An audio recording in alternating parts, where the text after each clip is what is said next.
Ladies and gentlemen, welcome to the week. This is going to be an amazing masterclass. I just started this week putting out the Monday morning video. If you haven't subscribed to our YouTube channel yet, please go and do that because I'm going to be setting this out every single week. This Monday morning video for launching into the week and setting the right perspective as you get into the work week and as you get about your success in that week. Um, One thing that I want to mention as we start off today is I am not the kind of person that's just like rah rah, let's go do this and you can do this and just like inspire everyone to do things uh, for no purpose whatsoever. Or just to say that you can do it for the fact of saying you can do things. Because altogether, I think that is vanity. Uh, what my hope is, my genuine hope for you is that you catch some vision for your life and then you say, I want to do that. And then from this channel, that you find tools that will help you create, build, do, accomplish, win, and get there. Because there's too many people, too many of us. And I've got family members in my life where, um, they said, man, I wish we would have done this at this age, or I wish we would have done that at that age, or I wish we would have moved to a different state, or I wish we would have lived in the hill country, or I wish we would have, uh, I don't know, had more kids, whatever, or had no kids. Some people have the opposite, but whatever it is, they said, I wish that this other reality, other than the one I currently live, would have been true. And so, my earnest desire and goal for you, as you watch these masterclasses, you go through these journey with me, is that you find nuggets, tools, principles, methodologies, maybe ways of doing different ways of administrating different parts of your life, so that you can implement those into your life immediately, and then build something great that actually the thing that you want to be a reality down the road for you in your life.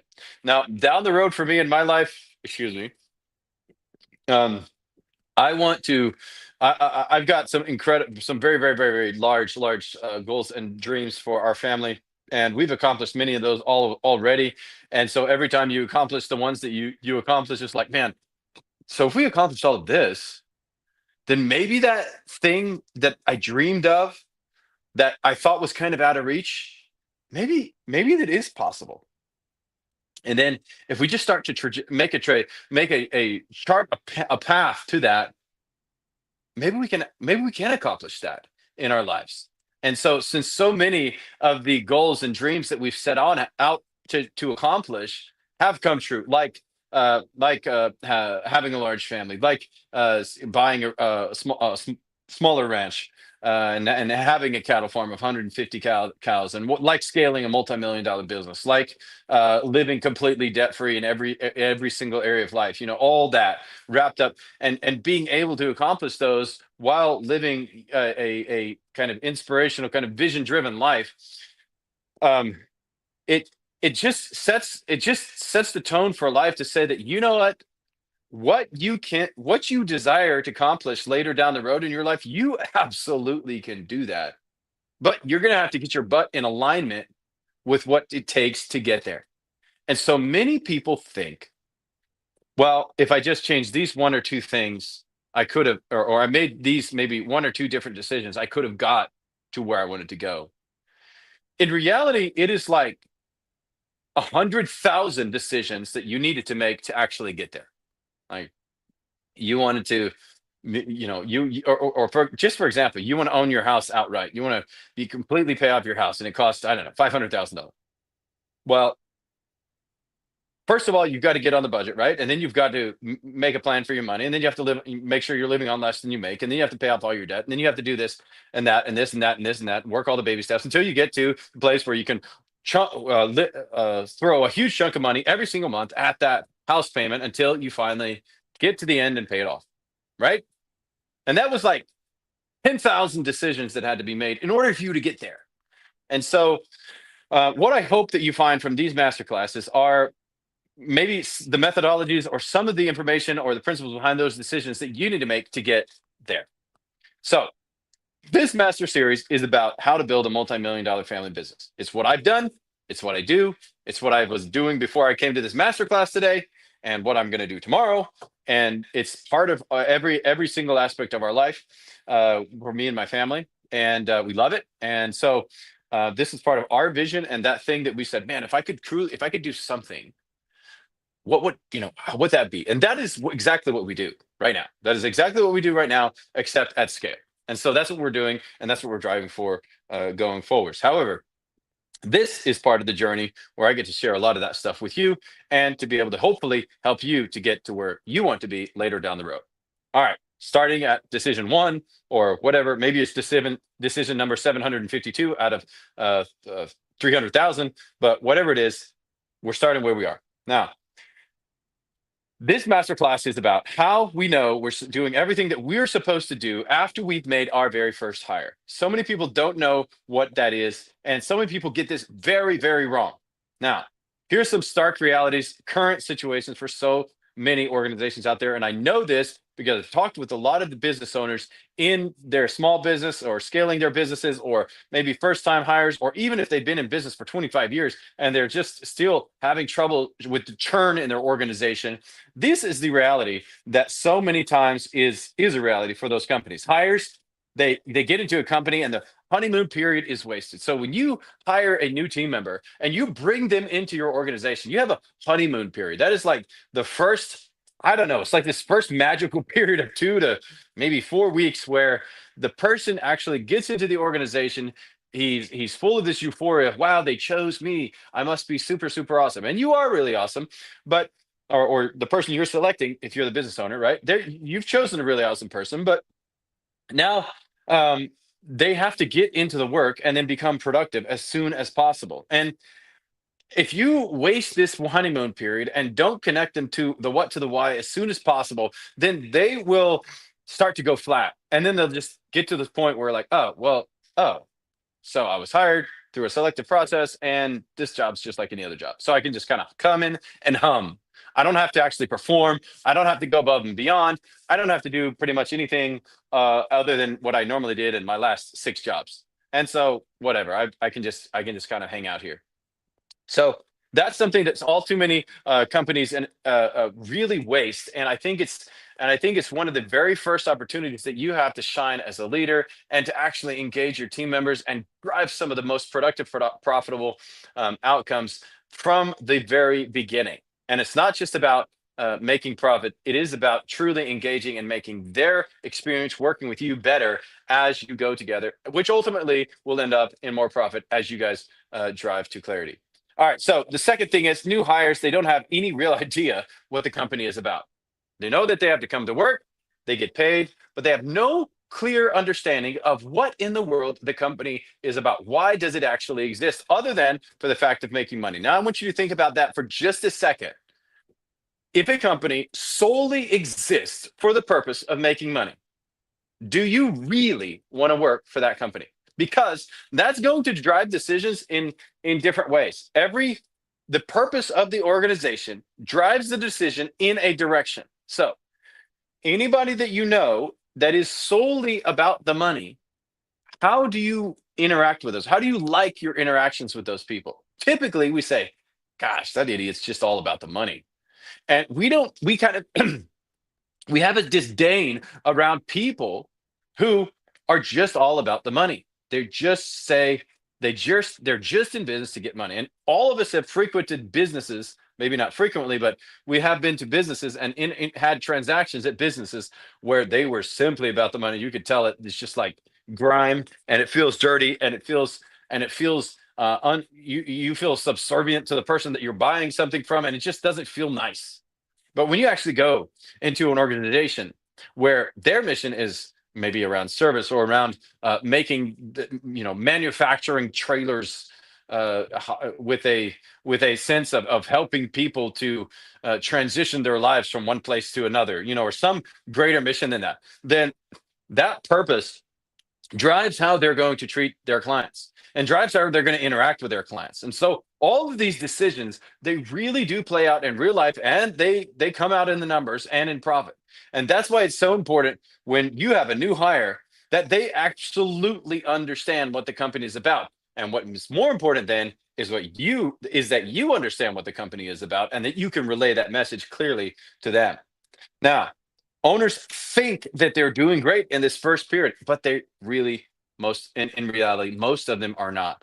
And I'm going to get to 7 questions that you need to answer for your team members in order for them to be able to integrate well and to make sure that you know that you've done everything that you should do in order to make sure they integrate into your organization. We'll get to that in just a minute. So I mentioned earlier, my name is Jason Ellinger. I'm the owner of a multi-million-dollar company called Taika Translations. You can visit our website at taikatranslations.com. We do all kinds of work with language services in person or online interpretations, or we work for the federal government, state, local education agencies. We work with companies around the world in many different countries. Obviously, outside the United States, there's a lot of language processing and a lot of types of language needs.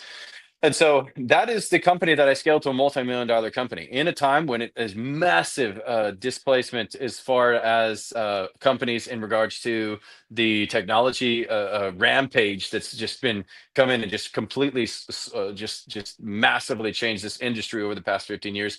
And we've operated and scaled during that exact period in order to in getting to this multi-million-dollar status. So if I'm just telling you that to say that this is like multi-million-dollar operation of company operation of what people of business operations. That's what I do. And so I've helped many other entrepreneurs open and scale their companies. And it participated in a lot of kind of ministry and charity work to help small businesses that have been maybe broken or going bankrupt, help them to get through those different types of things in order to be able to come out on the other side in a prosperous way. And so all that wrapped up into this video series. And if you would please like and subscribe and hit that notification bell, because when you do that, it helps me to be able to broadcast this information to more people, ultimately carrying this message of inspiration and hope and the message in a world that says you can't get what you want. You can't actually, the little man can't get ahead, or you can't actually create the future that you want because of all the negative impacts on your life. I'm here to say that you can.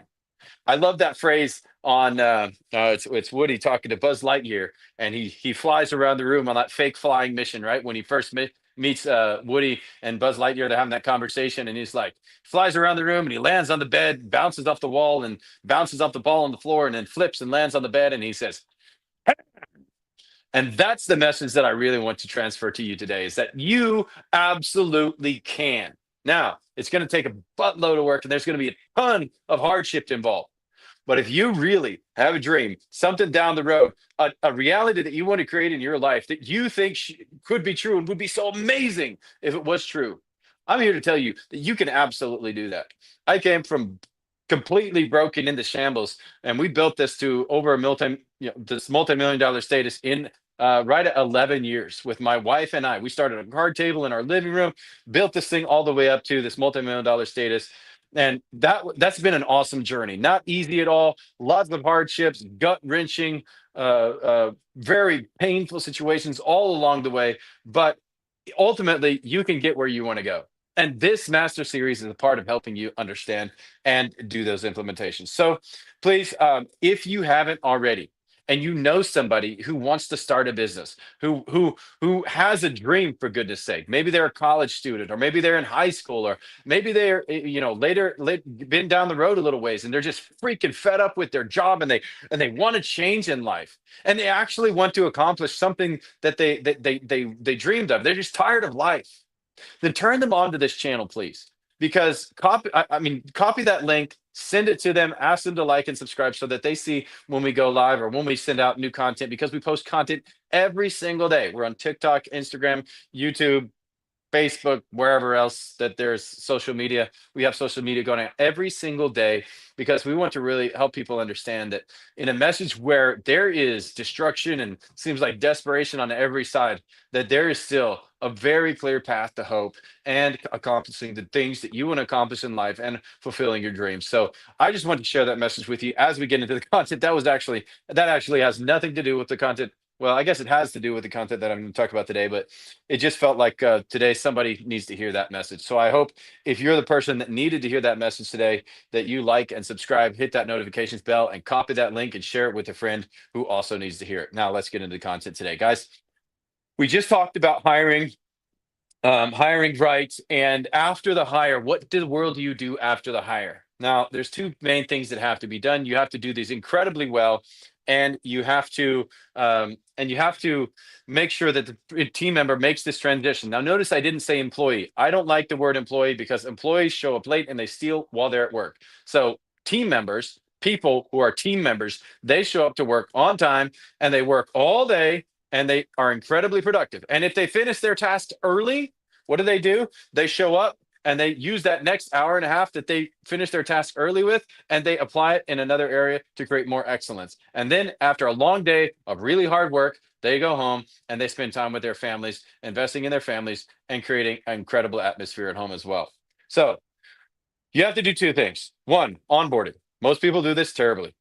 Two, start getting work done. Like the team member has to go from you hiring get work done, because when sorry, when they don't, when you don't hire them and when you don't onboard well, they really inefficiently get to the point where you're getting work done. I've seen team members come in, they have been there for a week, and the same week that they came in to start their job, their leader, their direct leader, was on vacation, and they're sitting out there at their desk wondering, like, what am I supposed to be doing? I kind of had this kind of orientation thing, walked around the building, said hi to everybody, welcome to the team, and kind of here's my desk, but I don't have a computer, I don't have a phone, I don't know what the heck I'm supposed to be doing yet because my director leader was on vacation.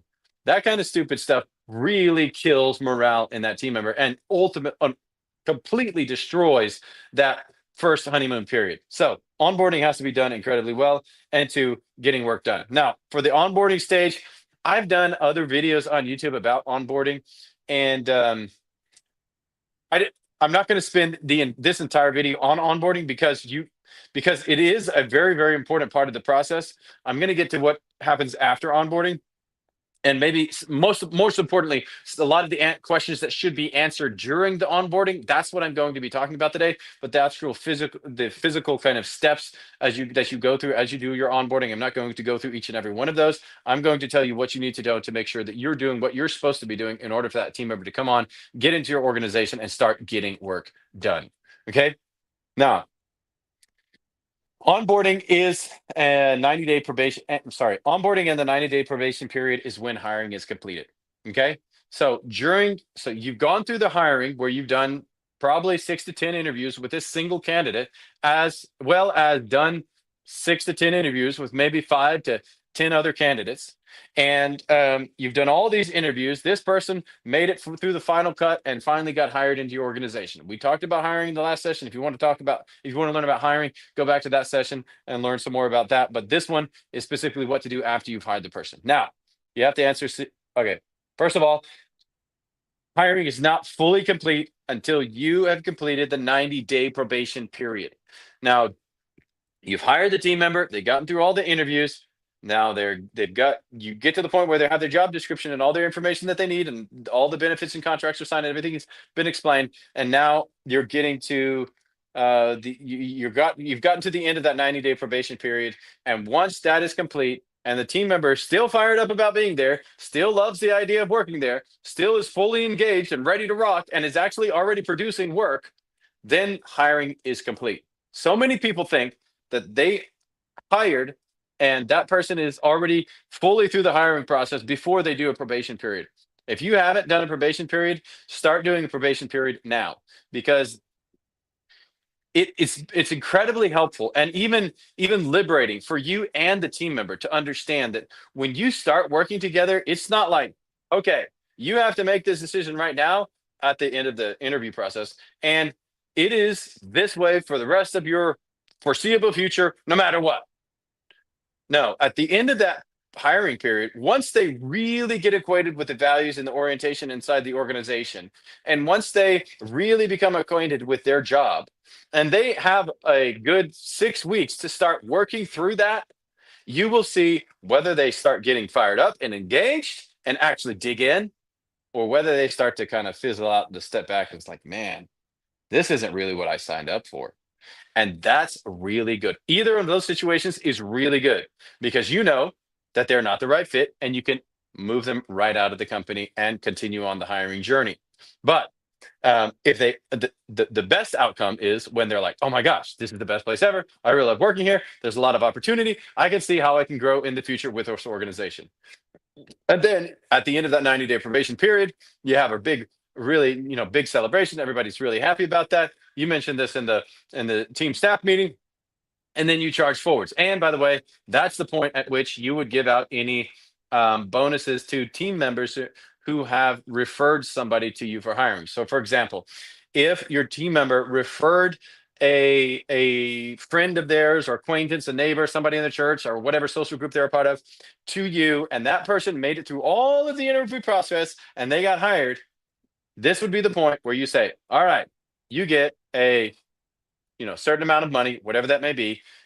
You choose whatever that money is, whether it's $100 or $1,000. I don't know. You choose what that's worth to you.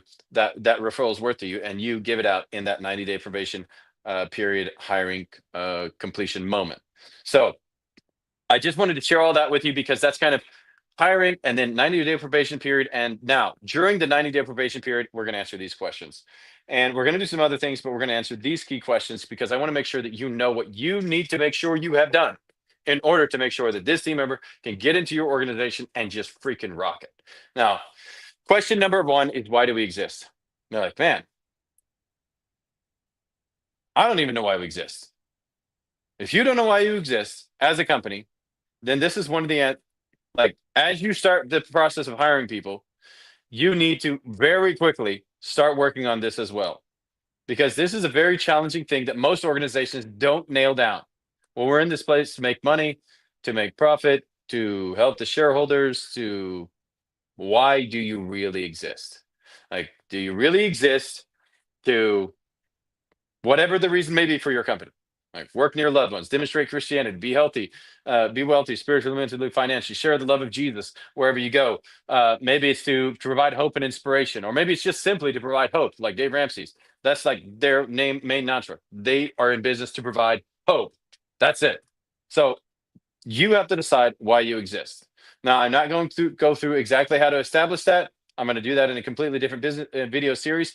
But this question is so important that if your team member does not know this before they get into working into your organization, you will hinder their ability to succeed. So we exist because people need help moving life forwards and upwards. We exist because the world needs more great leaders. These are all real, actual examples from companies' reasons for existing. It needs to be plain. It needs to be simple. It needs to be clear. It needs to be repeatable. It needs to be something that you can roll off your tongue. And it needs to be something that everybody else in the organization can understand and can recommunicate when you're not in the room. We exist to provide hope and inspiration. Whatever that may be, that has to be a reality for you and for your team members. And many times over in the future, you're going to be repeating this message for them. But question number one, they have to know the answer to is, why do we exist? Question number two, how do we behave? You need to have a statement that is alignment with the reason for existing, that helps that helps the team member understand how you and the organization behave. Now, the statements can be as long as many or as few as you want, but they have to be very clearly defined for every team, for everyone on the team, and be able to be repeated by them as you work through the different aspects of your work. So, here's some examples. We behave with excellence, never giving up attitudes, and a constant desire to serve for the good of others. We behave with humility, passion, and clarity driving action. You make it as long as short as you deem necessary. And you as the leader are the one who decides the core values for the organization. But your team member must know what they are. And you must refer back to these very often. So if you want to know that you've done everything possible to integrate this person into your company, then how we behave is a absolute necessity, because somebody might feel like, well, I can leave 15 minutes early because that's what everybody else does in every other industry. Well, here in this organization, we believe leaving early is stealing from the organization. So that's not appropriate here, right? So some organizations, sometimes you might have the situation where when somebody comes into the organization, they're used to working 8 hours. Well, in this organization, we work 40 to 50 hours per week, whatever is required to get the work done. So how is that going to be portrayed in the values? And so you have to work through these and talk through these with your new hires, because if you don't know, if they have never been, like, you can say a specific phrase, and if they have been acquainted with that phrase, but in a very negative context because they've been abused in other jobs, because they've been overworked, mistreated, or treated or berated because of a just really bad boss, because there's a lot of really bad bosses out there. Um, then, excuse me, then team members are going to have a different understanding of what this value or this statement actually means for how we behave in this organization. So, you as a leader, you're taking time to go through each of these core behaviors that are important for your organization and explaining that to the team member, how that looks in the work and how that comes out in real life. And do that until they completely understand. And because if they come on and they're like, well, maybe just a comment, just an understanding for our company is that we work 40, 50-hour weeks. And if that's what's required, that's what's required. And they're like, well, but I mean, what, what if I'm always working 50-hour weeks, and how will I, balance that with my family and all the other things that I've got going on? Well, how will you? So your job as the leader is to say, well, I the point is, if required, we will work 50 hours and we'll do it together. I'm not just saying you have to do it, but we'll do it together. When stuff happens that where that element of work is, or sorry, where that reality of work is required for us, we get in and we dig in, we work together and we get it done. That's who we are here. And if you're not a person kind of like that, then um because everybody else on this team is like that, it's going to be very, very awkward and create some animosity among the rest of the team members, because everybody else here, we're going to work that way to get this stuff, to get everything done the way it's supposed to be done. And then make sure that if those extra hours are worked, that we work those, and then that we appreciate every single person who did that, and make sure that that obviously is not a constant reality, but when that happens, everyone who needs to be there is there. And so when you share that information that way and you make those explanations to the team member, it disarms them, it gives them a lot more peace inside, and helps them understand that, wow, this is truly a team here. The mentality behind the team is not like, oh, well, you just have to open up and close up and stay late when required. No, it's actually like, we do this work, and when required, we dig in, we help, we inspire each other by making sure we show up when required. And if we have to maybe order an extra pizza or sometimes pay for babysitting because somebody had to stay a little late, well, we do that. And sometimes that's what happens, even in our organization. Sometimes maybe a child is sick and they can't bring or they can't find a babysitter for the meeting, or whatever, and or they whatever, the resources aren't there, and so your company just sponsors that and helps them out with that thing, or helps them out be able to get through that challenging schedule thing that they've got going on. So these, you can't, I can't overestimate how much you need to communicate around how you behave in the organization. At first, this is so important for you as a leader. If you don't explain this, they will have their own interpretation of it, and it might be completely opposite of what you're actually thinking. And so go through these and make sure that you write down the things, the ways, the values that you behave in your organization for, and make sure that they're clearly communicated in your onboarding with your team member. Third question: what do we do? Not what their actual job is, but what does the company actually do? Here's a couple of examples. We provide services and resources for leaders who want to lead their organizations more effectively. Clear and simple. Something that your grandmother could understand. No offense to grandmothers out there, but I mean, really, grandmothers can understand something that cut and dry. It shouldn't be complicated, should be some kind of crazy high aspirational answer. It's simply a very clear cut answer. We provide digital services and resources to help people move their lives and companies and organizations forward and upward. Simple. They need to know what the organization does. This isn't a massive, again, it's not a massive explanation, but the team member needs to be very clear on this thing because it helps you understand what you do, but it also helps you understand what you do not do and what things are out of alignment with that. And so when you're working on something, when you're driving towards a goal with the team, and you encounter multiple different ways you could go, you step back and take a look at that, and all the team members can pretty much almost intuitively understand because they know what we do as a company, what it is that we actually do. They will say, oh, well, this is the obvious choice because it aligns with what we do. And then the decision's already pre-made. So many decisions can be pre-made.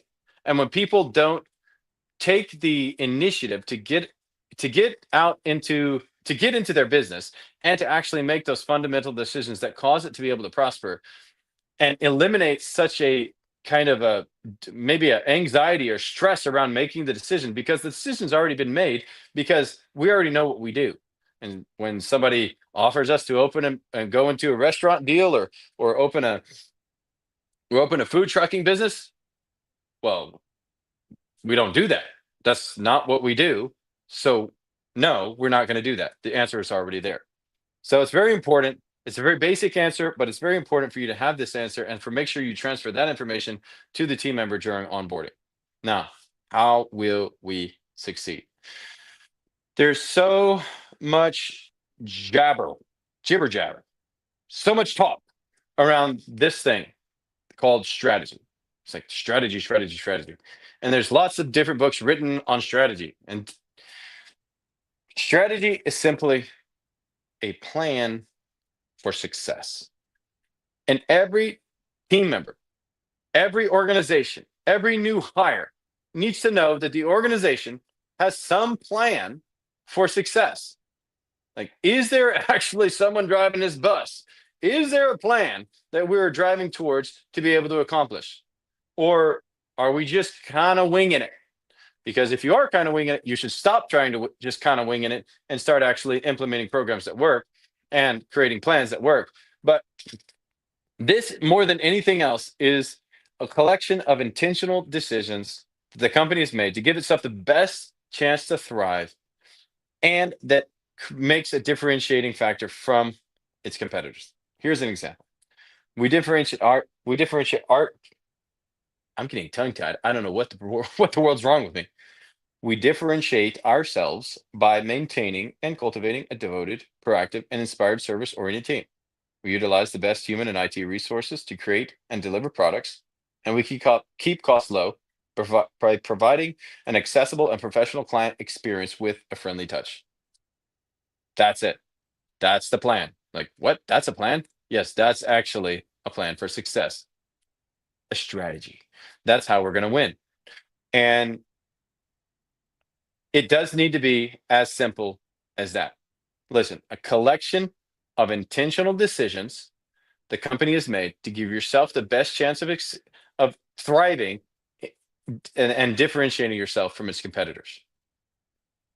In many industries out there, there's an incredibly distant or cold-hearted, just cutthroat type of way of operating, and that's why in this one, at the end sentence here, what was that last sentence here? It says, and keep costs low by providing accessible and professional client experience with a friendly touch. That completely changes the environment that the client experiences when they interface with the company.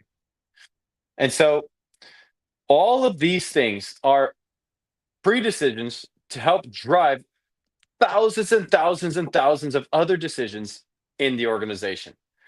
And the plan for success is a very important piece of information that every team member, whether or not they've been there for 10 years or whether or not they're just walking in the front door because they just got hired, they need to know the answer to this question. Now, what is most important right now for us in the company. This is called a thematic goal. Once the team member knows what they do and what they're supposed to do, I'm going to talk about that in a minute. But once they know what they're supposed to do,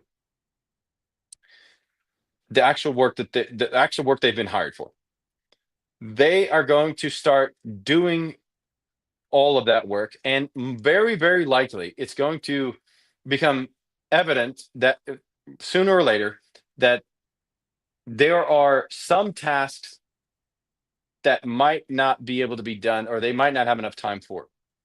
And so they have to choose, what tasks are the ones that I must do now in order to help our company achieve its goals. And so the thematic goal helps your team members align with what is most important for the company right now. Maybe that's increasing relationships with with the new contracts that we've just got, or maybe it's getting money out of new contracts that we have signed, or maybe it's build a marketing section for the organization, or maybe it's building a new structure or building, or maybe the most important thing we're doing right now is building this house for this client. If you're a small construction company, maybe that's the most important thing. And then within that, what are the most important objectives as you go through the plan? But the most important thing right now helps the team members align their work with what your expectations are as the company adapts and works through different cycles. The most important thing right now for an organization typically lasts 4, maybe 6 months. For a very, very large organization, it lasts up to about 18 months. And this thematic goal should drive everyone's activities at every level and help them very clearly understand that, okay, well, instead of those tasks, I actually need to do these tasks more urgently, because this is our number one most important goal. This is the thing that's most important right now for us. So I'm going to align everything that I do, or maybe even take on some other tasks that I wouldn't normally do, that will drive us in that direction because I have the talent, skills, and knowledge to do that. And so this is all about the pre-deciding factor, making those decisions early to drive decisions when you're not in the room to explain what must be done. The team member can sit down, they say, oh, the most important thing right now is for us to get work out of these contracts. Okay, so what am I supposed to do when I have any extra time whatsoever? Or what am I supposed to do when I have all of these tasks to do? But these 3 tasks, they actually help us to get to that. And these other 2 or 3 tasks, they're they're not driving us in that direction. So I would understand that my leader would want me to focus on these 3 tasks because it's in alignment with what's important right now for our organization. That is what is most important right now. That you and here's how and here, honestly, here's how you drive to the answer to that question. You have to answer this question the way that it's very credible, because if not, you're just shooting in the dark. And here's a big temptation: just making a thematic goal out of anything. And more problematic is making it out of something that's very familiar and that that you can accomplish, and without any great strain or maybe no risk. But it's very likely that there is something in the organization that needs to be accomplished, changed, implemented, built, improved, something. And if that is truly most important right now, if that is the truly most important thing that you need to do, and it's kind of obvious, but you choose something else that's most important because it's kind of more comfortable, you are handicapping your organization and causing them not to be able to succeed. And you're self-inflicting that on your team and your organization, effectively making everyone's life worse. So when you have to select something and it's kind of hard and it might be a little scary and you're not really sure if you can accomplish it, but if you could accomplish it, it would be the number one best thing that you could do for the organization over the next 4 to 6 months. That's the thing you need to choose, and you need to go after it. And then set a course, drive all decisions in the direction that make that come to your reality. And then once you actually accomplish that thing, celebrate it like nothing else.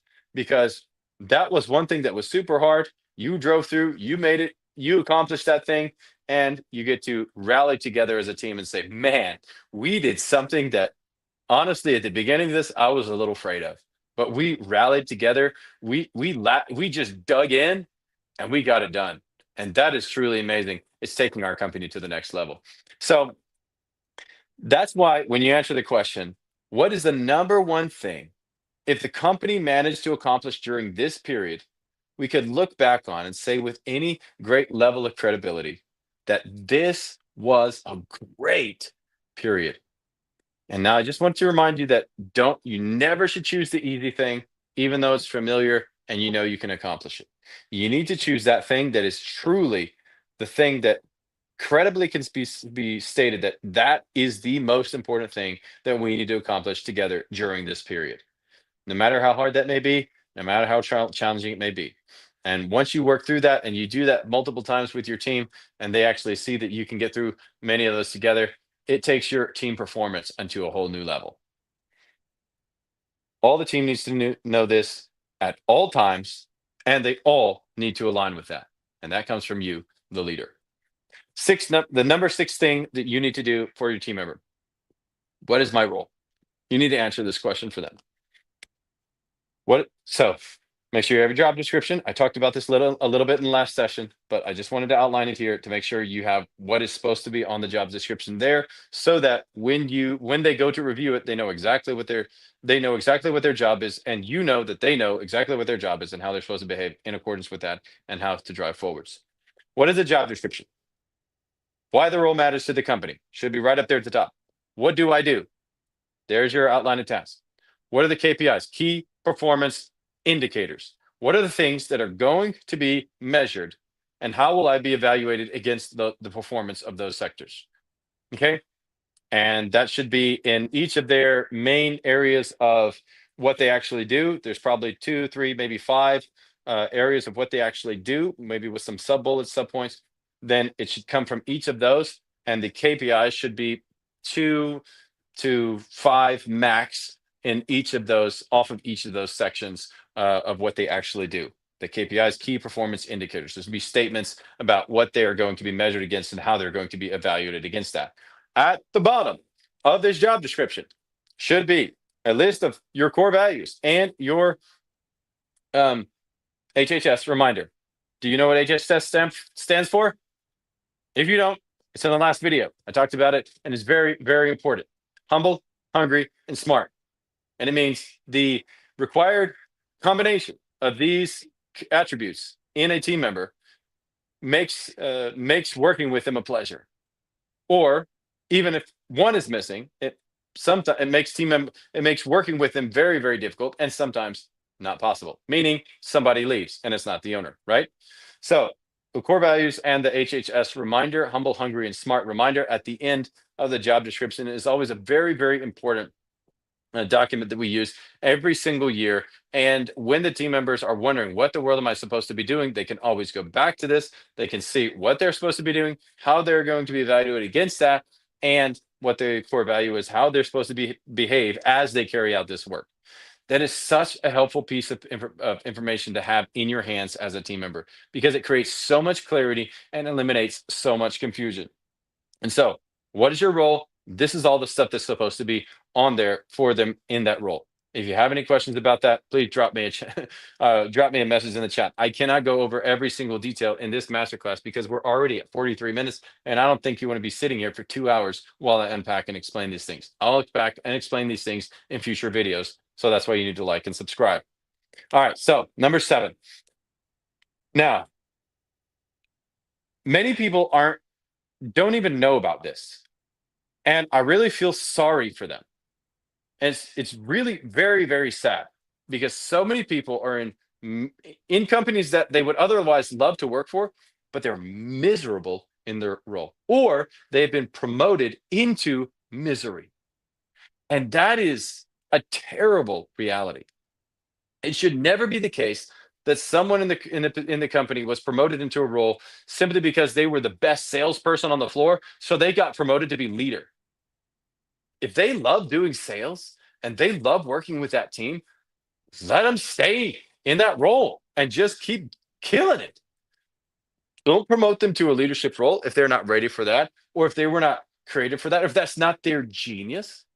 So, Working Genius is a framework on productivity. Really, it's a productivity tool produced by Patrick Lencioni. Now, you can go and find the book. I'm not sponsored in any way for him. Maybe one day I will be, but right now I'm not. He made it. He wrote a book called Working Genius, and there's an assessment that goes with it. I highly, highly, highly recommend every single leader. In fact, all of my leaders, I force them to read this because it is so important for team productivity and not being misery and not producing work misery in your workplace. So the team member needs to know what their geniuses are and how those tasks and the leader needs to most importantly look at this and understand how them doing those tasks is them living out that their working genius and working within the working genius to the utmost extent. So many times people are working in roles that they can do, they're kind of adequately, kind of marginally good at, but it sucks the all life out of their soul. And every Monday night, I'm sorry, every Sunday night, as they think about work, getting ready for work for the next day, it just kind of puts a dull pain into their spirit. But if you have people doing work that they were created for, and I love Jesus. I believe everybody was created by God, and God's given each of us a very specific talent and gift. And so, uh, if you don't believe that, I'm sorry, but anyways, I do. So that everybody has one of these six, or I'm sorry, two of these six talent geniuses, and then they're kind of sub geniuses or kind of what they're adequately good at, and then they have a couple areas that they just hate. And when you spend a large majority of your work time working in areas that you simply hate, you hate your life and it sucks all the life out of your soul, doing tasks in those areas, you I'm sorry, I see that there is a comment on the screen and I need to look at it. Thank you very much. Hello from Atlantic City. Mr. Sar 609, hello back to you, sir.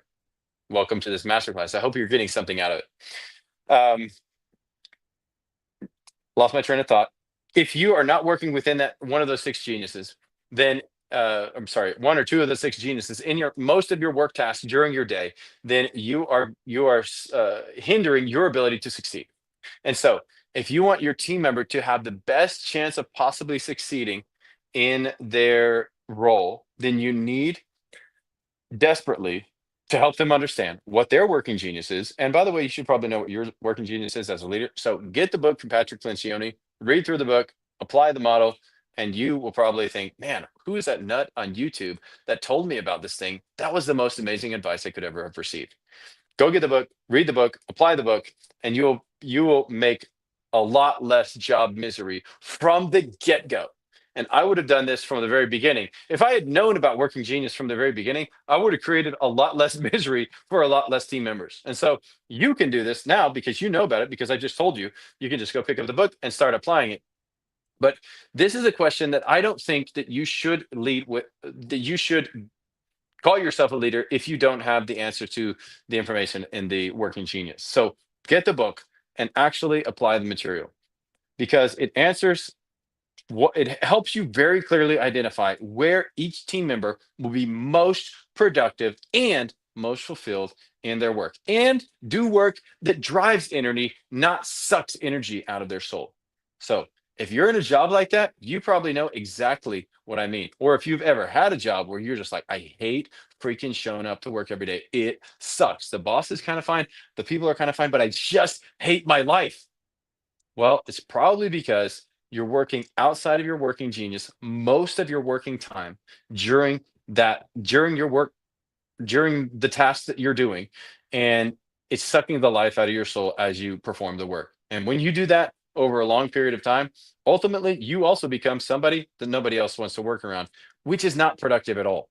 So I highly encourage you to make sure that you have the answers to the working genius questions for yourself, for your team members, and that their tasks are in alignment with what would be great tasks for that person with that genius. Now, this eliminates job misery. I'm going to recap real quick. The 7 questions You need your team member to know for sure when they come into your organization. Number one, why do we exist? Number two, how do we behave? Number three, what do we do? Number four, how will we succeed? Number five, what is most important right now? Number six, what is my personal role here? And number seven, to eliminate so much misery, what is the new hire's working genius? What is their working genius and where does it apply in the tasks that they have? And if that's not in alignment, how do we create alignment so that we can make sure that they have correct tasks to make sure that they're not incredibly miserable while working here? Because that is going to create incredible productivity. Now, rinse and repeat early and often. Is this a one and done thing after you have gotten through the seven answers, the answers to these questions? Is this one and done? Is that it? It's absolutely not. In fact, you have to go back through these answers to these questions at different times in different ways. And that's what I'm going to go over in the next masterclass. What are the rhythms that cause us to maintain and build company culture? I'm going to go through those rhythms and what to do in those rhythms so that you know exactly what to do. How, once you've hired the person, you brought them into the organization, and now we're going to go through how do I maintain the company culture as we work to get productivity out of each and every team member, maintain alignment with our vision, and make sure that nothing gets lost along the way. Thank you so much for this really, really nice comment, guys. Enjoying this, like the stream, subscribe. So do no. No. Yes, if you are enjoying this, please like the stream, subscribe, and hit the notifications bell so you don't miss the next masterclass, because we're going to go over the rhythms that cause you to build and maintain company culture. And I look forward to seeing you there next week, same time, same place.